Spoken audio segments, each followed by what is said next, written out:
Assalamualaikum warahmatullahi wabarakatuh.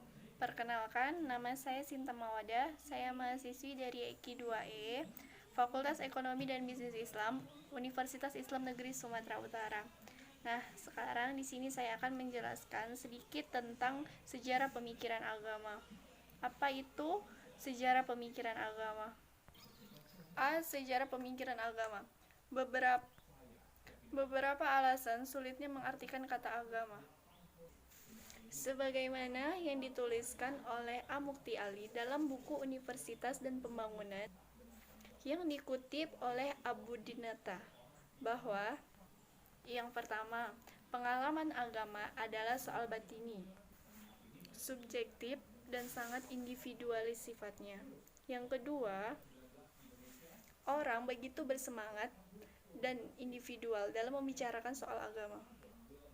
Yang ketiga, konsepsi seorang agama dipengaruhi oleh tujuan dari orang yang memberikan definisi tersebut. Lulitir berpendapat bahwa agama sesuatu yang lain dari biasa. Sedangkan Asy Syahrastani dalam bukunya Al-Milal wa An-Nihal berpendapat bahwa agama adalah ketaatan dan kepatuhan yang terkadang bisa diartikan sebagai pembahasan dan perhitungan amal perbuatan di akhirat. Agama dihubungkan dengan Allah karena ia adalah sumbernya, dan dihubungkan kepada Nabi karena mereka adalah perantara kemunculannya. Sedangkan kalau dihubungkan dengan umat karena mereka memeluk dan mematuhinya. Abu Dinata memberikan agama sebagai definisi. Yang pertama, pengakuan terhadap adanya manusia dengan kekuatan gaib yang harus dipatuhi. Yang kedua, pengakuan terhadap adanya bentuk gaib yang menguasai manusia. Yang ketiga, menguatkan diri pada suatu bentuk hidup yang mengandung pengakuan pada suatu sumber yang berada di luar diri manusia, yang mempengaruhi perbuatan-perbuatan manusia. Yang keempat, kepercayaan pada kekuatan gaib yang menimbulkan cara hidup tertentu. Dari beberapa definisi di atas, ada unsur yang menjadi karakteristik agama. Yang pertama, unsur kepercayaan terhadap kekuatan gaib.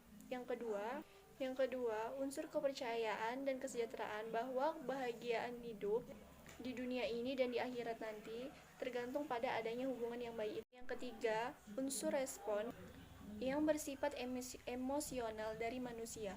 Yang keempat, unsur paham adanya yang kudus dan suci. Yang B, fungsi agama dalam kehidupan manusia. Agama Islam ataupun agama lain merupakan tongkat untuk petunjuk jalan bagi orang-orang buta dan nilai-nilai moral dan norma-norma agama yang berlaku di masyarakat.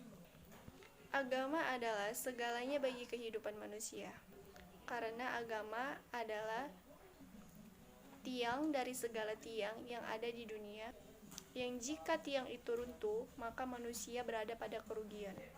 Ada beberapa fungsi agama dalam kehidupan manusia, yaitu sebagai pembimbing dalam hidup, penolong dalam kesukaran, penentram batin, pengendali moral, meningkatkan keyakinan dalam beragama, menghindarkan diri dari perilaku buruk, dan meningkatkan toleransi. Yang C, kebutuhan manusia terhadap agama.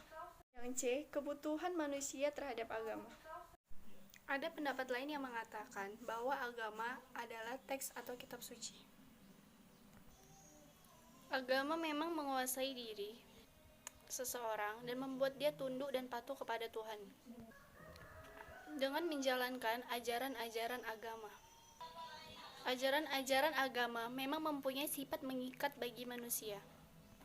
Selanjutnya, di dalam agama terdapat pula ikatan antara roh manusia dengan Tuhan, karena dalam keberagamaan terdapat kesediaan manusia mengikatkan dirinya kepada Tuhan. D.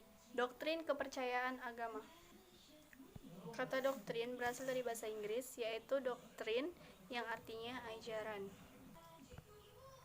Islam merupakan agama yang sangat multidimensi yang dapat dikaji dari berbagai aspek, baik dari tinjauan budaya, sosial, maupun dari aspek doktrin, sebagaimana yang kami akan ajarkan sebagai berikut ini. Dalam materi ini, kami akan membahas tentang trilogi doktrin atau ajaran Islam yang biasa dikenal dengan trilogi ajaran ilahi, yakni iman, Islam, dan ihsan. Firman Allah Subhanahu wa taala dalam Quran surat Ar-Rum ayat 30 yang artinya, maka hadapkanlah wajahmu dengan lurus kepada agama Allah, tetaplah atas fitrah Allah yang menciptakan manusia atas fitrah itu, tidak ada perubahan pada fitrah Allah. Itulah agama yang lurus, tapi kebanyakan manusia tidak mengetahui. Sekianlah materi dari saya. Jika ada salah-salah kata, saya mohon maaf. Assalamualaikum warahmatullahi wabarakatuh. Sekianlah materi dari saya. Jika ada salah-salah kata, saya mohon maaf. Assalamualaikum warahmatullahi wabarakatuh.